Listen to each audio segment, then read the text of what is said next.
Yay Media Group. But it was so fun because we were not the cool kids, but it was like we got invited to the cool party when like the WB would have like their whole thing. And you were close to. Yes, cool kids adjacent. Cool kid adjacent. Yeah.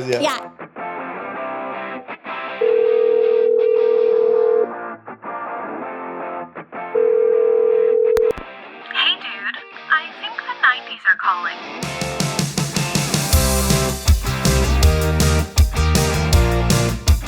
Hey, everybody. Welcome back to Hey Dude, the 90s Called podcast. I am Christine Taylor, and I'm here with my partner in nostalgia, David Lasher. Hi, David. Hi. How are you? Wait, I meant to ask you, when did the bunny appear on your couch? Oh, my gosh. I meant to ask you that last time. It's Where always did been the that pillow, come from? but the bunny appeared, and I wondered if there was any good story behind it, but it sounds like you have no idea when it appeared. No, I think Chelsea is getting too old for her stuffed animals. So they're she's coming like in. Oh. purging them, and they just start showing up in other places in the house. Oh, But I would like to see a collection start in there. That would be fun to see what we end up with, like, you know, in the next 10 weeks of the stuffed animals. do you still, Jill still sleeps with a stuffed dog. A lot of grown women still have a stuffed animal. I don't have a stuffed animal, but I will say my daughter does sleep with the stuffed dog that we had. And my son has Hannah something that does he too. still sleeps with. Yeah, the kids do. I just take a pillow as a companion. I do that as my, like, the thing that I have to like wrap around. So, I mean, this is going to be dated by the time our listeners hear it, but the Knicks season opener was last night. You know, there's big expectations for the New York Knicks this year. Big expectations. I would say the team to beat in the East is the Cleveland Cavaliers, since they're coming back pretty much as the same team. Right. We did not have all of our starters. They did not have all of their starters, but it was an intense game that the Knicks kind of like hit the ground running. We won, but it was dicey. It got a little scary because we were up by like 15. And then at the half, we were only like up by a couple points. And then in the third quarter, we lost the lead. And then in the fourth quarter, they got down to business. It was so much fun. And you were there. You were at MSG? Yes. It was a nice thing because usually Quinn is Ben's, season opener date. And I got to be the date because Quinn is his college play opens tonight. So he was in a dress rehearsal. So I got the ticket. Wow. It was opening great day at Madison Square Garden. It was that must pretty have been cool. Some good energy there. Yes, it was good energy. We were sitting at Chris Rock on one side and Tracy Morgan on the other side. You kind of can't beat it. It's so New York.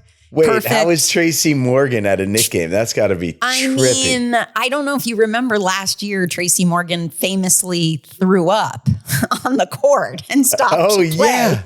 What was that about? Apparently food poisoning is what came out. Debatable, but he was great. He is just a chatter. He loves the Knicks. He loves New York. His bling is very impressive in person. The bling. The oh my God. This diamond bracelet that like for days on his arm. And he's super fun. It was great energy. Very fun New York fall moment. So that was cool. But tell us about our guest today. Yeah. So Beverley Mitchell, I know from doing a little episode of her show, Hollywood Darlings, which she did with Jodie Sweetin and Christine Lakin. But she was on Seventh Heaven for 11 seasons. Classic. She's done horror movies like Saw 2. She did The Secret Life of the American Teenager. A lot of stuff to talk to her about. So let's bring in Beverley Mitchell. Yes. How are you guys? It's good. First of all, thank you so much for coming on. It's such a pleasure to meet you. I feel like I've seen your face for decades. Oh, you're so sweet. It's the same face too. Exact same. It is. I haven't really done much to it, so I've been able to keep it through all these years. Well done. Thank God. Thank you. Thank you. Well, so you grew up in LA, and there's something on your IMDb that I'm sure you've heard about, that your career started with a temper tantrum at a mall. Sure did. Is this true? And what happened there? I was 4 years old, and I was with my aunt, and I am a kid that requires food. And if you do not feed me, a situation will occur. A serious reaction. Yeah. And I was at the Sherman Oaks Galleria in the food yeah. court. Know it well. Right next to Hot Dog on a Stick. And I was hungry, and she was just not, she just was a shopaholic. She just wanted to keep shopping. I did not. And I just had, the only card I had was just to throw a temper tantrum. So I did. And I got discovered by Corey Feldman's mom. And oh my God. she became my manager and said I should be in the business and that I had spunk.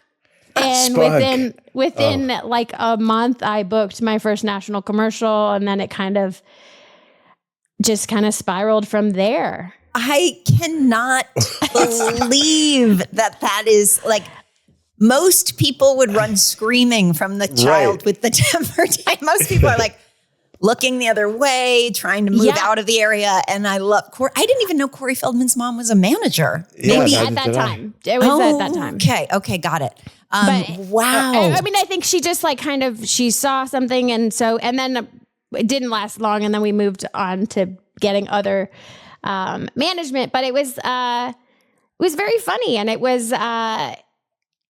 I think it was also because I turned off the temper tantrum immediately as soon as I got food. Right. And they're like, there's some skills there, because it was like, I did just what I needed to get what I wanted. She was acting. I was 100%. I was acting before I knew that's what you called acting. Which is the best way to start. Yeah. Wow. So that was, so you were sort of then off to the races. It was like, and did your family immediately lean into that as far as like it worked? Like they could take you to auditions, and you could, I mean, you were going into kindergarten around that time? I was in, I was like 5. So it was kind of this like crazy experience that I just really loved it. I loved being with the adults. I loved auditioning.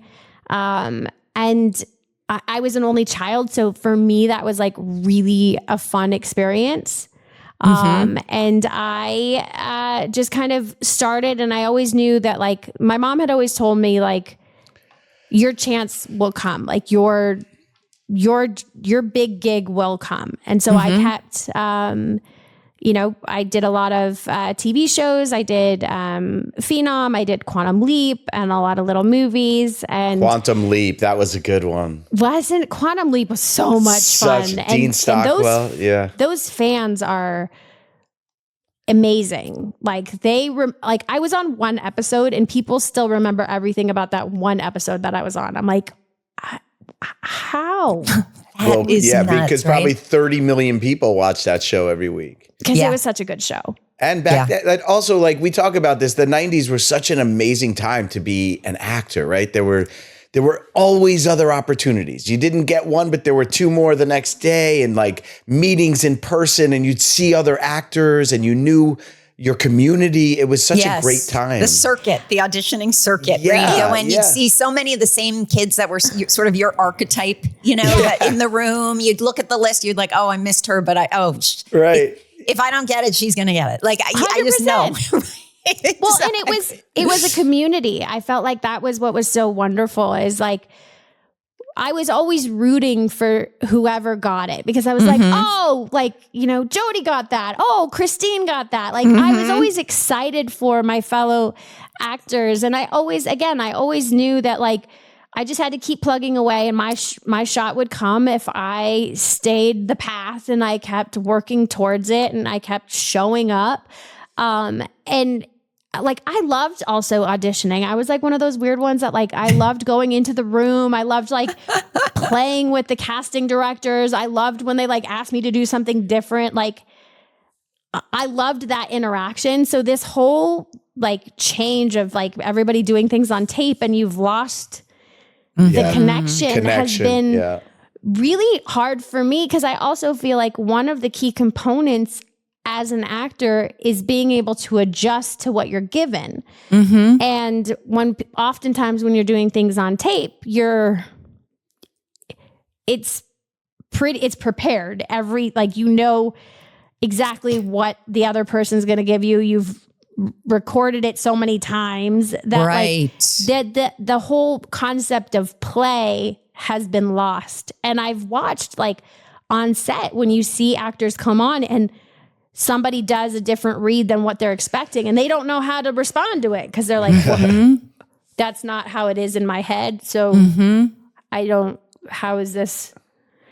So I miss that because that's the joy of acting is the element of surprise and play, like you said. Yeah. I don't know. I might have talked about it on this podcast before. And if listeners are hearing it and I'm repeating it, forgive me. But for you, Beverly, there was a social media thing circulating not that long ago of Philip Seymour Hoffman. Did anybody see this talking about acting? When you're first starting out is you have to act wherever you can. You can't be picky. You really have to act wherever you can and wherever you get a chance to act. And that might even be just in an audition room. This is something a teacher told me years ago, and he's right. Even if you're auditioning for something that you know you're never going to get, or you might have read it and you might not even have liked it, but you know that you have to go, that if you get a chance to act in a room that somebody else has paid rent for, then you're given a free chance to practice your craft. And in that moment, you should act as well as you can, because if you leave the room or the theater or wherever you are and you've acted as well as you can, there's no way that the people who've watched you will forget it. And I just thought that was so interesting. You know, and like you said, it is very tricky with self-taping and with, you get so in your own head. And I watch, my kids are going into it and my daughter's doing it. And she's had to make a decision to sort of limit the number of times she does it. Otherwise you go insane because you're in your own house doing it. And it's like, okay, I think her limit is sort of 3 is usually the most. If I feel like maybe there's one more, then that's it. And then that's it. Cause it's usually number 1 or 2. Is what she sort of feels like. Yes. I always say I'm going to do it twice. And if it's not right, then if they don't see it, then I don't got it. Because it's not worth it. I do it till it's 13. I will drive myself mad. Yeah, because you don't have the director giving you adjustments. You don't have someone encouraging you. It's you. It's this thing in our head of no. And an actor on set, if given the choice to watch their take, and do you want to do another? Yeah, of course. But they need a director to go, no. That was it. We got it. We're moving on, right? But it's any actor's just going to keep, it's never perfect. Right. Well, and I will say that as actors, I think we're intrinsically hard on ourselves and have a lack of confidence. I think no doubt. Right. I have not met one actor who's just pure confidence. I got it. You always have this self-doubt. And I think it comes from this constant no that we're told through the whole upbringing in this industry. But I do think that there's this awareness of where you just have to trust the other people around you, that they're if they say they got it, then we know that they got it and that they have your back. And because there's times where I'm I want to do it again. They're trust me. Mm-hmm. We have exactly what I need. I don't want you to do it again. You're getting in your head, stop. Right. But when you're alone in your own home doing a self-tape, that you don't have someone to say, exactly, that was the one, man. Trust me, Because the other thing also too, I think in this time that we're in is everyone's so quick to they're I have 1 million followers on social media, so that makes me a star. And I'm not really. And so you also see that this lack of that the kids haven't put in the work. They didn't go to the gazillion auditions. They didn't drive all over Los Angeles with a Thomas guide directing their parents to go to G4 and then turn the page. They didn't go through that. They didn't do their homework in the car. Yep. They didn't eat breakfast, lunch, and dinner in the back seat while changing and doing homework. And, so what I'm also finding too is like reinforcing like how we grew up. Like we grew up watching sets and watching the hard work and appreciating how much time it took all of us, not only those in front of the camera, but everyone behind the camera, and understanding that just because you're in front of the camera doesn't mean that you're not having to put more work than everyone else. Like I felt like if I was ever number one on the call sheet, my job was to protect everyone on that call sheet. That meant my entire crew, making sure that they were sleeping, that they were being fed, that I wasn't working too hard in which that made them work harder. And like really bringing up this like work ethic. So with the young people too, I'm always like, listen, like you're not going to be the most talented. You're not going to be the prettiest. You're not going to be the best. But if you get the opportunity, you sure as hell don't let someone else come in and take it from you, which means that you have to work harder. Like you have to, when I say you show up early, like you're not showing up 15 minutes early. You're showing up 30 minutes early. Like, you know, everybody on the call sheet, you know, everybody's name, you know what they do. Like, I think that was what was great about the 90s. Like, that's how we were raised. Like, that's how sets worked. Sets now are a bunch of like, people aren't connecting anymore. It's a very strange, I don't know. I liked the 90s. I want to go back there. we had so much fun. You've probably heard me rave about how much I love the brand Quince. Well, it is time for me to reveal some of my new favorite pieces. This is my favorite time of year to shop because it's layering weather on the East Coast. It's getting crisp and chilly, but the holidays are around the corner. And I'm always the believer in when you buy a holiday gift for someone you love, then why not treat yourself? And I feel like with Quince, you don't have to feel guilty treating yourself because the prices are so good. So what I want to share with you, this, one of my favorite pieces, cashmere. It's amazing. I love it. Oatmeal colored. I can wear it over this. I can wear it over my shoulders. I don't have to wear anything. It's just like leggings, jeans. This is one of my favorites. This next. And there's so many great colors too. So the Mongolian cashmere V-neck.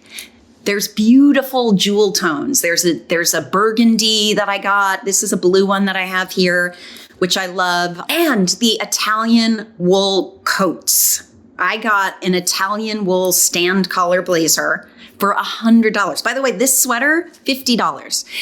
This wool blazer that looks like $1 million for $100. It's like the cuts and the quality feels super high-end designer, but it's for a fraction of the cost. So I just have to encourage you all to please consider going on to Quince and using Quince as your holiday gift guide. And, send any messages to me if you want tips on things that I love. So step into the holiday season with layers made to feel good, look polished, and last from Quince. Perfect for gifting or keeping for yourself. Go to quince.com/heydude for free shipping on your order and 365-day returns. Now available in Canada too. That's QUINCE.com/heydude to get free shipping and 365-day returns. Quince.com/heydude. Let's talk about the 90s. So did the movie The Crow, was that before Seventh Heaven? That was actually right. That was right after my first season of Seventh Heaven. Oh, okay. Well, let's just talk about. Yeah, let's talk about that experience of getting Seventh Heaven and what that process was. Because of the, it's so iconic. 11 seasons. I can't believe when you said 11. Yes. Yeah. Well, because we couldn't either, because every season we were told we were canceled and then we just magically kept coming back. But like it was crazy because one, when we started on the WB at that point in time, we were the outlier. Like the WB was like the Steve Harvey show, was like Sister Sister. Like we were this little white minister's family that did not fit on that network. And it was a complete and we were an Aaron Spelling show at that, which was also very strange because at that time, Aaron Spelling didn't do family television. Right. Melrose Place, everything but family television. Right. I didn't know that was a Spelling. Wow. Yeah, we were Aaron Spelling. Yep. And so when I remember that getting the audition. explains all the beautiful people on the show. Lots of beautiful people. Yes. A lot of beautiful people on that show. I mean, there you go. You never saw ears because he did not like to see ears. He didn't see. He didn't like ears. So you always had to make sure your ears were covered. So it was always like the tuck and then the pull. Oh my gosh. The tuck and the fold over. Yeah. So that it was all about the hair. Yeah. Yeah. We've had other actors on who've done spelling shows who said hair was a big deal. Hair was an huge issue deal. For sure. And yes. you don't, no ears. We don't like to see ears. That is like hot. And you heard it here first. Cause that is the first time I heard that. That is amazing. It was just the thing that like we were kind of raised, which is funny because like I even find myself like now? At like 45 still doing the same thing just because I was so used to doing it for like being on the hilarious. Right. But I remember being auditioning for it. I saw the casting director's assistant and she did not like me. And I did not get a call back. And I remember this was the first and only time I went to my manager and I said, get me back in there. I need to see the casting director. Wait, and you were how old at this point? At that time I was, I was 15. So okay. All right. And I just said, I just need another shot, just one more shot. And if they say no, then it is. But I know that I think this part is for me. Wow. And it's also, that was like something so out of my, that's comfort something zone? I would never do. Yeah. So the fact that I kind of like demanded to get back in there was kind of a big deal. And they agree. That's pretty big. Well, yeah, because she had to call in a favor and she's like, oh God, could you please just like one more time, will you just see this kid? And off to the races. And I remember being at the WB Ranch because that's where we went for network. And I remember being with Jessie and we kind of instantly connected. And like, I even have an autograph picture from Jess, like where we both wrote to each other, like basically like, I hope it's you. And I hope it's you. And like, so sweet. So, and now, you know, all these years later, it's just kind of so funny how it all happened. And I went from being an only child to having like a whole family. Well, yeah, that's what I was going to ask when we, had other guests on who have been in family dramas and family show, I'm thinking about, Party of Five and how when you're all initially cast as a family and what that process was like, sort of was it a lot of like mixing and matching? Was it a lot of reading with others? Or do you think they sort of, they separately pieced you all together? But what was that process for you? I do remember at Network that they did there were a few mixes and matches, but then they slowly had like one version of the family and then they had another version. I think they said they said that for Party of Five as well. Yes. Yeah. So it was, and I remember looking at David Gallagher because at the time, like he had done Phenomenon. So he had been with and he had done like Look Who's Talking too. So like he'd worked with Travolta and I'm like, wow. Right. He was the big, he was a star. He's the real deal. Right. And then I just remember Barry's hair. Because he just had a lot of hair. And at that time, like, I don't think I was familiar with like guys with such long hair. Right. And I was also young. So I was like, he's hot. Which is weird to say about like your brother. Right. And then Jessie and I were just kind of like two peas in a pod. And then Mac was just this kind of like, 5-year-old, like curly haired little, like Shirley Temple running around. we're just trying to get her to sit still. And, it's also this very strange moment because like you're just basically lined up in front of a whole bunch of adults who are just staring at you. Right. And you just like are afraid to move. Oh, gosh. And they cast the kids before they even cast Catherine and Steven, which was kind of crazy. Really? Mm-hmm. Yep, I would have thought Stephen first. Collins, it was probably his vehicle. No, I think they cast, because Catherine, I remember like we were waiting while we were all sitting down at the table waiting for our read through, and they were like still in the other room, like finalizing her contract. Oh, wow. Wow. But once we all kind of got together, it was literally like, it was all meant to be. Like it felt like that. You guys felt that immediate connection and the experience of, how incredible, like you said, for you to be an only child and then just suddenly like have this family that you're spending probably arguably more time with than your parents. Oh, way more. Like, and, Right? and the unique thing about our show too is like, there was never any drama with any of us. Like we all truly got along. If any fights were happening, it was truly like sibling fights. Like I remember Jesse and I used to fight mostly because I was like extremely uptight and was like very like professional and everything had to be done like perfectly By the book. And You were the rule follower. I was the rule follower and Jesse was like, I don't care about that. Like she was just the one that was like you're really fun to like mess with. Right. But like we had a set in which like it was like we were inviting you into our home to have dinner with us. So all of our guest stars that came on were like just instantly like surrounded with love and joy. And we just had a really warm set.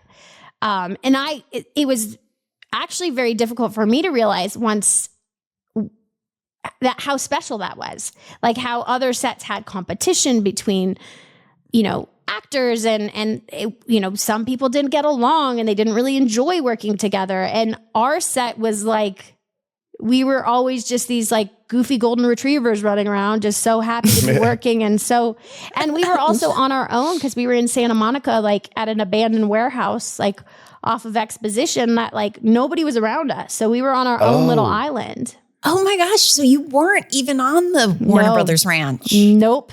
Oh no, my only gosh. for network and only for like when we got to do the mixers with like the other WB shows where we got to be like where we thought we were cool. So these were built stages for you guys just in the middle of like warehouse style. Totally. It was like it was in a I think it previously was a shower door warehouse where they built shower doors, and then we came in and we had buckets for when it rained, and we had to stop we were really close to the Santa Monica airport, so we had to stop for planes. Flight traffic? Yep. Definitely not as sexy as being on the Warner Brothers lot. Oh, yeah, no, we were not sexy at all. You guys were like the little bastard child of like this show. Yeah, we were not the cool kids. We were definitely, Buffy was down the street and they had like a really cool set. Right. But we had more fun. Right. So who were some of the guest stars? In 11 years, you must have had a lot of good actors come through there. Who are some of the memorable guest stars? Well, we had at the beginning of the show, we had Gabrielle Union for quite a few episodes. We've great. had Usher, we had Mary Kate, I think, and Ashley. I think we had both of them. Really? Wow. That's wild. They don't do anything. Simon's possible girlfriend, I think. I don't remember what. This was but after this is Full the hard House? part is like trying to remember all of these things. Like, that Yeah. is the thing about the 90s is like you have to have other people piecing your memories together to kind of come up with the full memory, right? And we also had incredible actors. Like we had like Peter Graves, and we had Barbara Rush, and we had Beverly Garland. God. We had a lot. We had Phyllis Diller.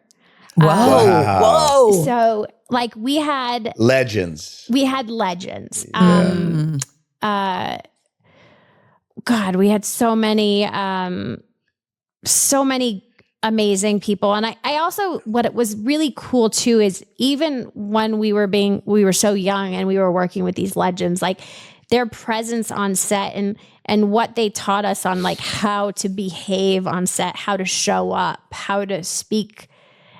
I felt like that was the best gift of Seventh Heaven, was kind of being raised in that environment and being given like the best of examples. We had no divas. We never had anyone show up that kind of required any kind of hand holding.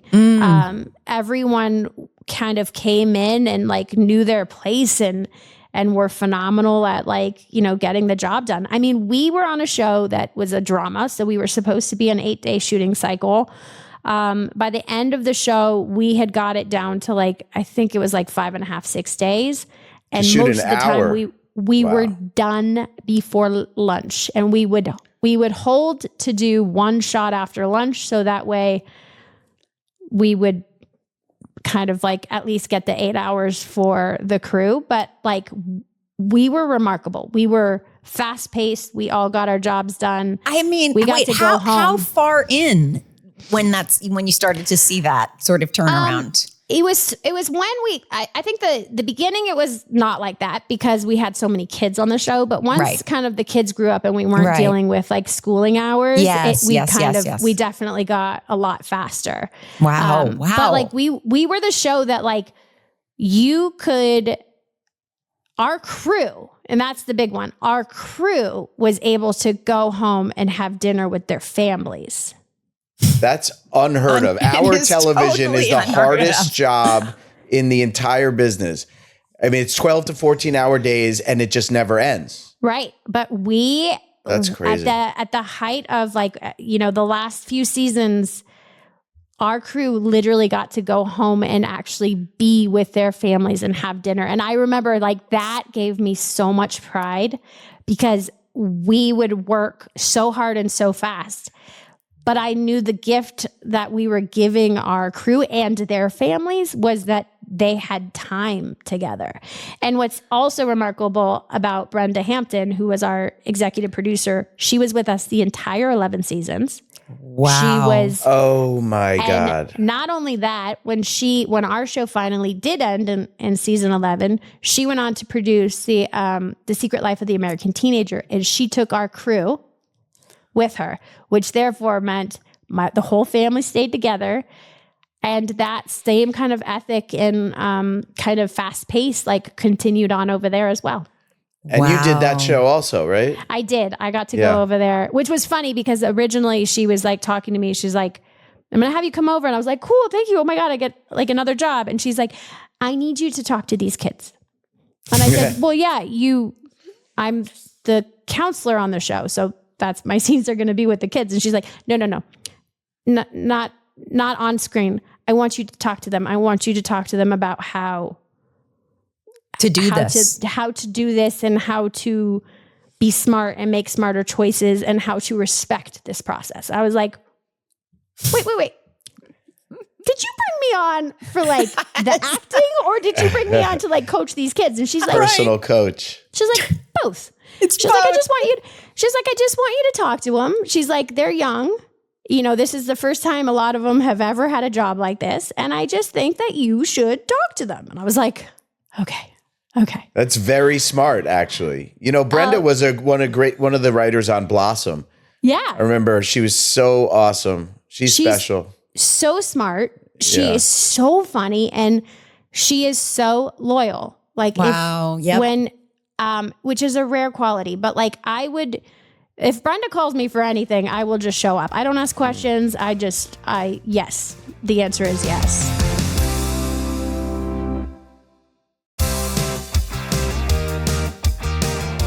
When you're lucky enough to meet and work with people in this lifetime who are like that, where it is a no-brainer. You get the call and there's an ask and it is like, I don't need to look at something. I don't need to see a script.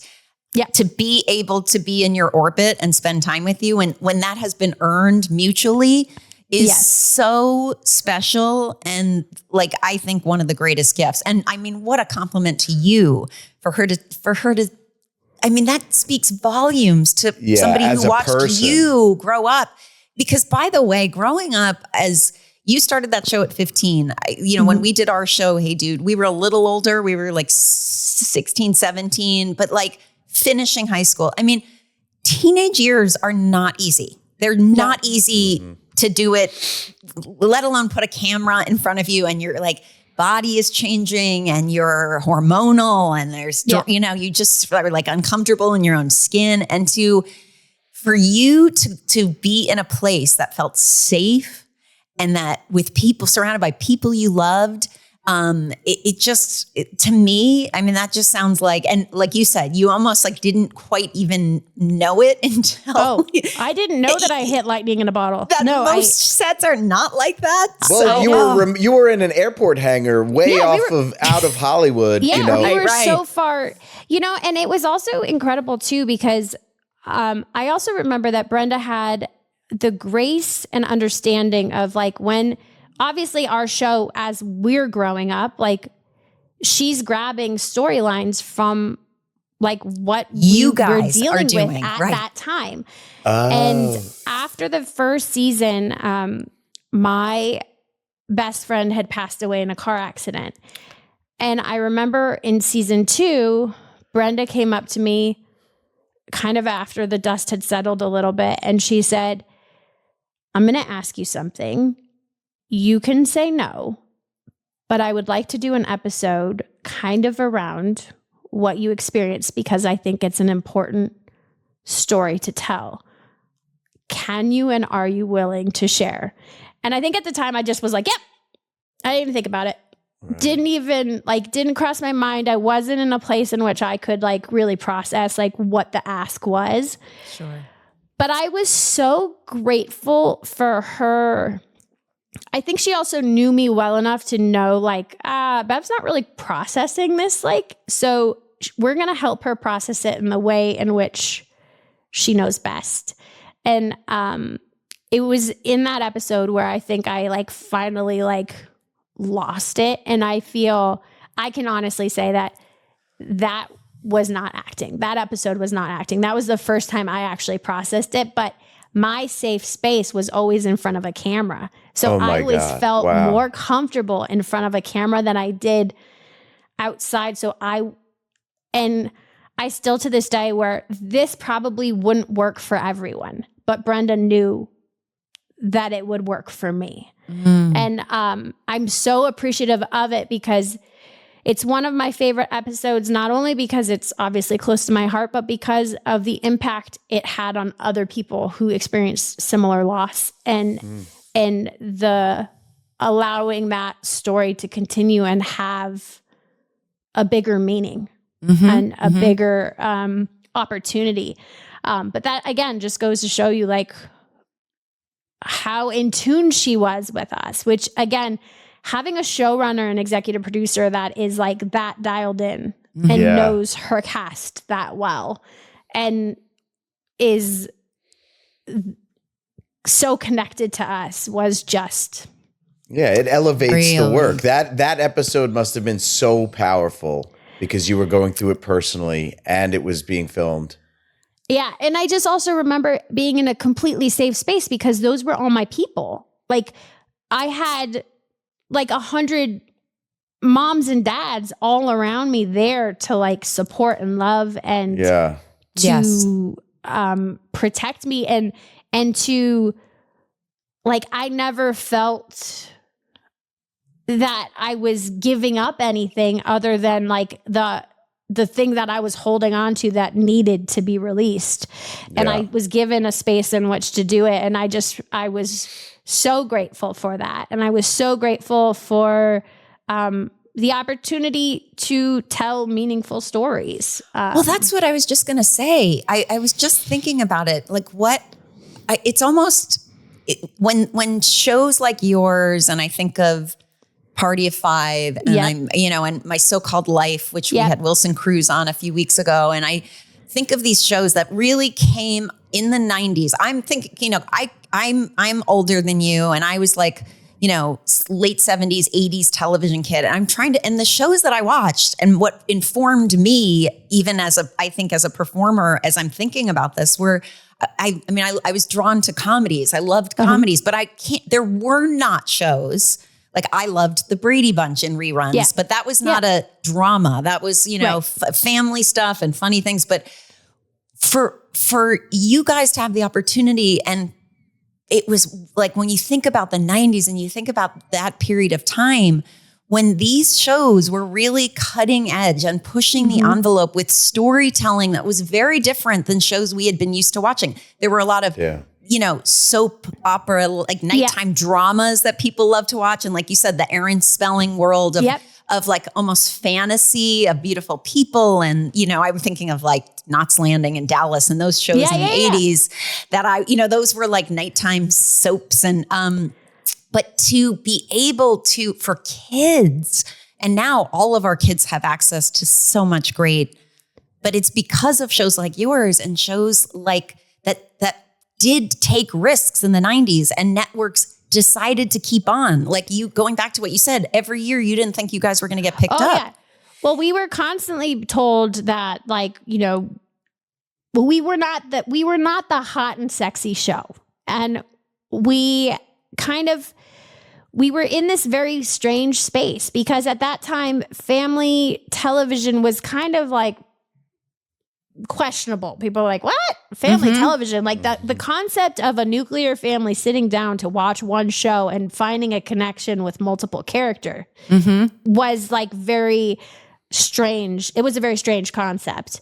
So, and it's still kind of wonderful that all these years later, to hear families now being like, we're watching it with our kids because we haven't found something to fill the void. We haven't found, like, either things are too dark. There's too much that's what I was going to sex, say. There's a simpleness to what those stories were being told without all of the other glitz and the sexuality and all the other stuff that goes with streamers today and what people expect.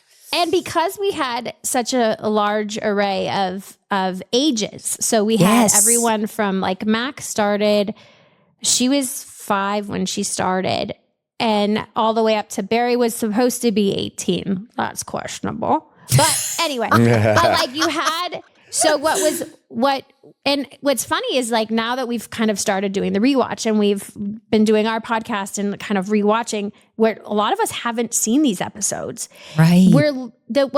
We're starting to recognize the magic was that we told the same story, but through the lens of many different ages. So the lessons were learned, but they were age appropriate depending on who you connected with as a character. Right. So it was a little bit lighter when it was like Simon and Ruthie. So when David and Mac were like dealing with the story, and then if it was Lucy and Mary, then it was like that teenage. And then if it was like Matt, it was the older brother. And then you dealt with it from the parents' perspective. But we were able to like encapsulate one lesson through so many different lenses that the family all connected. And that was, it seems very simple, but it's a very difficult way to write. And I to think pull it off so that it appeals to the masses. Yes. And that's what made us magical. That network, getting the attention of teenagers is very hard. Yes. Now you have to go to TikTok. Back in the, 90s, late 80s, 90s, it was MTV. But that WBCW had the attention of American teenagers. Oh, yeah. WB was like the hot ticket. I mean, you've got Dawson's Creek. You've got One Tree Hill. You've got, you've got Buffy. You've got Charmed. I mean, I just remember but it was so fun because we were not the cool kids, but it was like we got invited to the cool party when like the WB would have like their whole thing. And you were close to. Yes, cool kids adjacent. Cool kid adjacent. Yeah. It was so funny because like I just always remember being like, I don't belong here, but I'm in a party anyway. And like, it was, David, I think we felt that way in the Nickelodeon world too, because we were not shooting at the Orlando studios. We were like out in Tucson, Arizona. We were like so you guys far were in removed. Arizona? Yes. But we were invited to the Kids' Choice Awards. But we got invited to those things. And we were like, oh, now we get to hang out with people on network television. And we really did. I definitely had imposter syndrome pretty much most of my life. And I still see people that like I knew in the WB days, and I'll still go up and I'm like, hi, I'm Beverly. And they're like, shut up. And they're like, and I was like, oh, well, I just didn't want to. You might not remember me. Like, it's okay. Like, it's fine. And they're like, just stop. I was like, okay, I'm just Beverly, go back to my I have corner. to say, I saw you guys at 90s Con last year. Was it last year? Yeah. And you guys were all like traveling in a pack. And I swear to you, like, even now, because we're all put into those things where you're like, we kind of all know each other, but some of us maybe actually know each other, but we all just have sort of seen each other. And I'm telling you, that's the way I feel when I was there. I was like, do I go up and say hi to You know what's funny? I felt the same way, and I was like, I don't want to disturb her, and I don't want to like be that weirdo, and I just like so like I get so uncomfortable. So do I, and it's so weird. Like I just never want to make someone else uncomfortable, so I make myself incredibly uncomfortable because I'm always like, hi. Yes, like, same. I would like see you guys, and I was like, oh, should I say Doesn't something? it feel like high school? Yes. It's like that really weird. You're like, they're the cool kids at the cool table, and I don't want to like, am I going to embarrass myself? Like, what do I do? I know, and you guys are like all having lunch, and then like everybody's here, and it's like, do I just go up and say something, or do I just not? God. Always. So I'm so happy that you said that, because I would always be like, hey, we don't really know each other, but so anyway, good to know that the next time that happens, we're all going to say hi to each other. We can all sit together at the same table. Right. And you will be the cool table. You will start the cool table. Yes. Yeah. And David got to come hang out with us on Hollywood Darlings. Yes. I heard. Which was really fun. I mean, God, now that was fun television. Basically, I don't know how we did it, but we talked a network into giving us money to basically play and have camp and hang out with our friends. And it was the best job ever. Was there even a script, or was completely improv? That sounds improv. like so much fun, you guys. It was literally so much fun. We would have like a rough idea of what we were going to go kind of accomplish in a scene. But it was with Jodie Sweetin and Christine Lakin. And basically we just made fun of ourselves on the daily and had so much fun just goofing off and being stupid. And it was kind of the most refreshing. It was like improv every day. It was like acting class, and we got our friends to come play with us too. And It was like a little mini Curb Your Enthusiasm type of show. Oh, exactly. Like you're so going to much show fun, up, you guys. play yourself. You're going to walk into the store and you want this, and they're going to say this, and then just see what happens, right? I mean, yeah, it was, and for me too, because I wasn't on a comedy. It was really scary because I'm like, Jodie and Christine are used to it, and they were kind of used to these jokes, and everything I had done for drama was everything understated. Everything's facial expressions. It's not what you say, it's what you do. And like, so I, never had the punchline or the joke. So I was always like, oh God, this is going to be awful. Like, I'm not. every comedy not needs funny. a straight man, Yeah. Well, I was that. I was basically like, just let's run with it. Let's just, physical comedy was more up my sleeve. It was a lot of fun. That was a fun show. That's so great. I have to ask you, because what a departure. Saw 2? Yes. I am like the biggest horror movie fanatic. Like I love, yes, I love horror movies. Now I will say, and I think I stopped with like Saw 3 might've been where I stopped tapped at out. Saw 2. So okay. Cause they started to get too weird, gory, really gory. Like the kills it was less scary than it was gory, but tell me about how that was. Like, what a cool, like, because that first movie was so good. And I actually really like Saw 2 as well. I thought it was really good. How was that experience? It was awesome. Like, I remember getting the call. And again, it was like, I'm always shocked when anyone calls me and like offers me a job. So I'm always like, yes. Same. Like, I just like, I don't let them say no. I'm like, just send the paperwork. like yes, before you figure out that you made a huge mistake. Yes, the answer is yes. Right. And so it was kind of like, yes, don't like ask questions later. Yeah. And so I remember kind of like, I didn't know much about Saw. I didn't like horror films at all. Actually, I think they're terrible and they scare me. And so I tried watching Saw. I had to watch it in the middle of the day. I was horrified. And then I don't even think I finished it. But when I saw the script and I was able to kind of meet with Darren, who was also at the time he was young as well. He was a young director. This was going to be like his big break.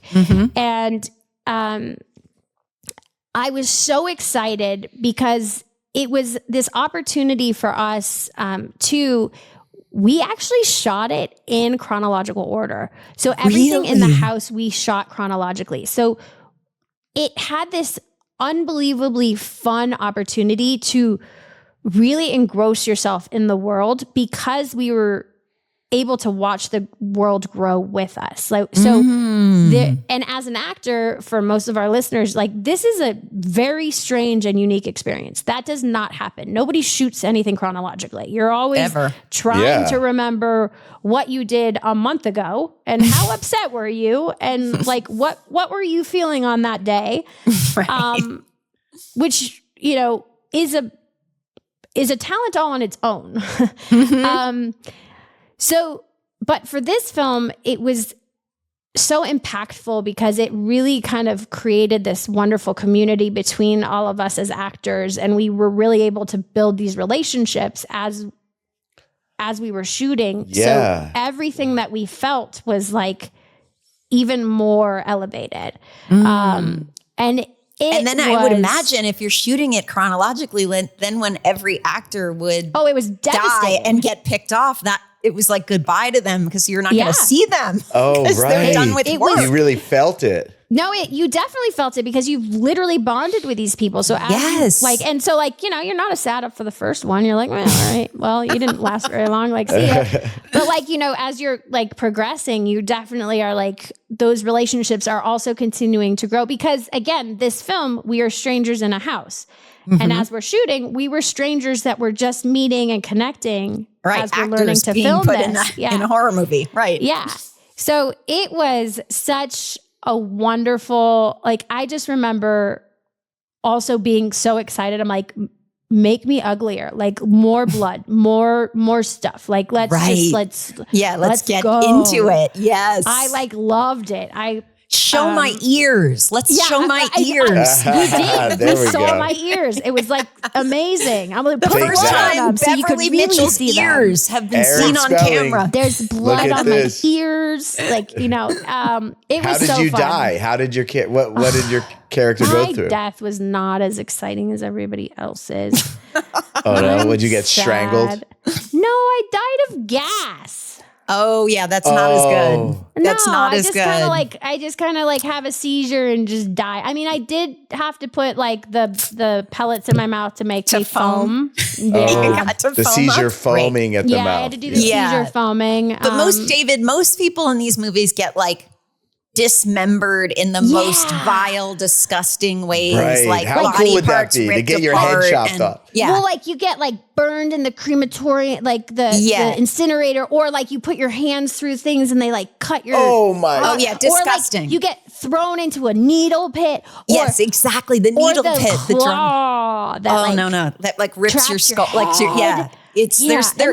got so. Yeah, you just got trapped in a room. I just died of the gas. I was just like, and then there was a part of me that's like, can I come back in Saw 36? Because did she really die? Right. Because nothing got ripped apart. So who knows? I mean, I think we're on Saw 42 now. I don't know. And they haven't definitely double yet. digits. It's double digits. I mean, maybe when she's geriatric, like I'll be, Maybe I don't know. you'll like, be the kill. You'll be the I'll thing. be the killer. It'll turn out you faked the foam. It would be. I mean, I like I've been it. pitching this. No one's listening. Let's you start a little treatment. Let's get that. We're putting it out there to the horror genre. But it was. What's crazy is it's been 20 years. This year is the 20th anniversary. Isn't that nuts? Oh, wow. When you start to hit those milestones. Successful where you're like, franchise. Yeah. What sad moments when you realize how long you've been working. Yep. You're like, it's wow. like, wait, that was not 20 years ago. Oh my God, it was. Yeah. It was. I mean, I still think that the 90s were yesterday. So let's just talk about it. That's why we're doing this. Yes, exactly. Same. To keep it close. Beverly, thank you so much. This has been so much fun with you. And what's your podcast called so our listeners can check it out? It's Catching Up with the Camdens. We're super original because we just feel like keep it simple. Just That's keep perfect. it simple. That is so cool. You know your audience, so keep it simple. And it's been fun because we're doing. Some weeks we're doing like rewatches, and some weeks we're having old guest stars, and we're kind of talking about what their experience was like being on the show. That's great. Oh, that's got to be so much fun. Yeah. Such a pleasure meeting you and chatting with you. And we will have lunch at one of these conventions next time. Yes, we will. Because it'll be they're great. So fun. Yes. And we won't be like, we will just get over our awkward selves and we will go say hello. Yeah, we'll own the awkwardness and then we'll get past it and then it'll be really fun. Well, we've already done it. So we've already we've done that like first date. So we're good. We're solid.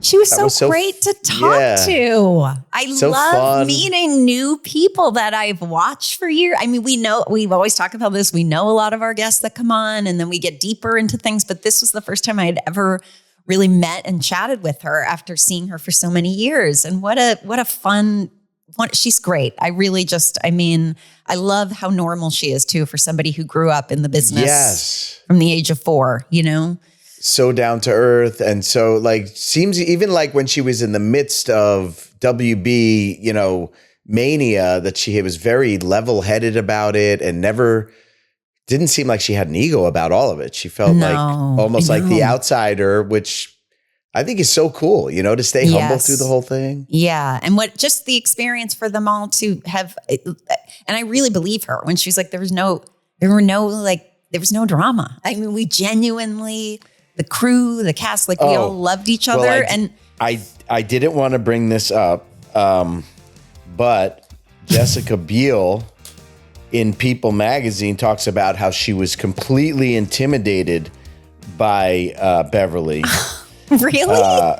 I say this with all the love in the world because I love her. She was tough, man. I pushed her buttons. It was such a sisterly relationship. I think I did it because I looked up to her and I loved her. We got under each other's skin in the best way possible. But the title of the article, Jessica Biel explains being afraid of Seventh Heaven sister Beverley Mitchell. She was tough, man. Well, it also sounds like Beverly did explain that a little bit by saying she was like the one who was the rule follower. She wanted to get the work done and Jess was sort of like, let's play. Let me mess with you. So I feel like she owned that. She did say there was nothing beyond that, it was siblings. Yes. But good tip there, David. Good tip. But I think she said it on Beverly's podcast. So I think it was all, it was obviously in fun. That's but what then they picked up. People magazine puts it up like Jessica Biel was scared of her co-star. I mean, that is like the clickbait of it all has become insane. Like you can't say anything out of context because it will be a headline. All right. Well, that was so much fun. Yes. Thanks for listening, everybody. I hope you enjoyed it. You can follow us at Hey Dude, the 90s Called. Please subscribe to our podcast wherever you get your podcast. You can watch us on YouTube, and please feel free to share these episodes with anyone you think would enjoy them. And we will be seeing you next week. Bye.